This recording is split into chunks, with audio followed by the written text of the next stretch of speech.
Hi there, students. B-O-W, Beau or Bough, and there are various different meanings for both pronunciations. So, Beau, as in no. You could also spell Beau, B-E-A-U, her beau, her boyfriend. And then Bough. You could also spell this B-O-U-G-H, the bough of a tree. So let's see. Bow. A bow could be a weapon. You have a bow and arrow. Yeah, a bow. It's this thing with a string going down it. Yeah. You could bow. You could make a reverence to somebody. Yeah. When you meet the Queen, you bow. You could tie a bow in a lady's hair, or you could put a bow on a parcel, a bow tie, yeah, in the shape of a bow. You could have the bow of a ship, the front of a ship, yeah. I was sitting in the bows, in the front.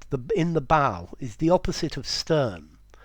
You could have a bow to play a violin or a cello, a musical bow. Okay, so Bow. You even have Bow, a place in London.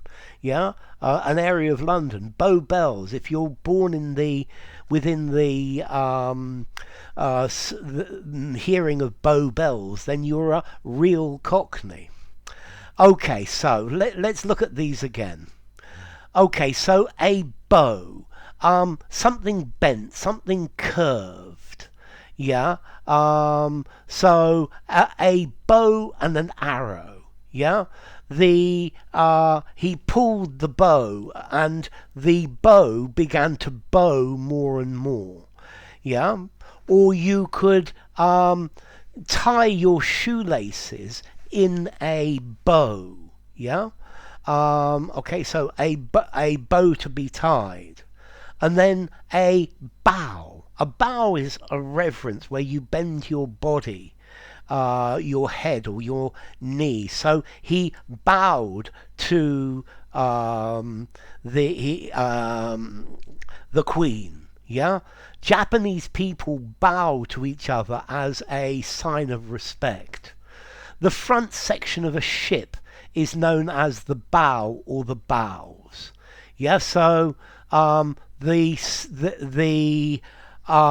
bow, the front of the ship. If there are people rowing, then the one at the very front is known as the bow, the person at the front. Then to bow, to bend or curve downwards. So it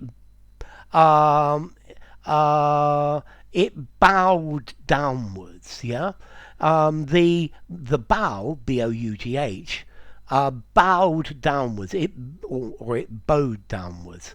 No, it bowed downwards. It went downwards. You could bow out, yeah, to yield, to give in, to submit, to say, well, no longer is this for me. Okay, to bow and scrape, to be very obsequious to someone. Okay, so let's try these again from the beginning. Okay, so to bow, to bend your head, to show respect. Yeah, we bowed our heads in prayer. Yeah. Okay. To bow your head in respect. Yeah, or to say thank you to people you've been performing for. So the players took a bow. The front part of the ship, the bow, the bows. Yeah, a bow, a knot with two loose bits. Tie a ribbon in a bow. You tie your shoelaces in a bow. A bow is a weapon for shooting arrows. Yeah, a bow and arrows. You could have a bow to play a violin, a piece of wood with horsehair used to play stringed instruments. And that's really it. So let's see. What about formality? Let's go through these again. Um, so he bowed his head, 5 in formality. Um, okay, the bow of a ship, 5 in formality. Um, he tied the ribbon in a bow, 5 in formality. I think I'm going to get away with 5 all the way through it. A bow and arrow, 5 in formality. Yeah, a bow to play a violin, 5 in formality. Yeah, so they're very easy. You use them anywhere. And then let's see, as to origin, okay, let's see, the weapon, the bow, comes from Proto-Germanic Bough. They've got a German word bogen, a Swedish word bagger, yeah, and okay, the other one, a bow, a Middle English word bowen, yeah, from Proto-Germanic bugana, from Indo-European bug, to bend. So, enough. If you enjoyed the video, give it a rating, subscribe to my channel, and I will see you soon. Bye for now. Beau and Bough.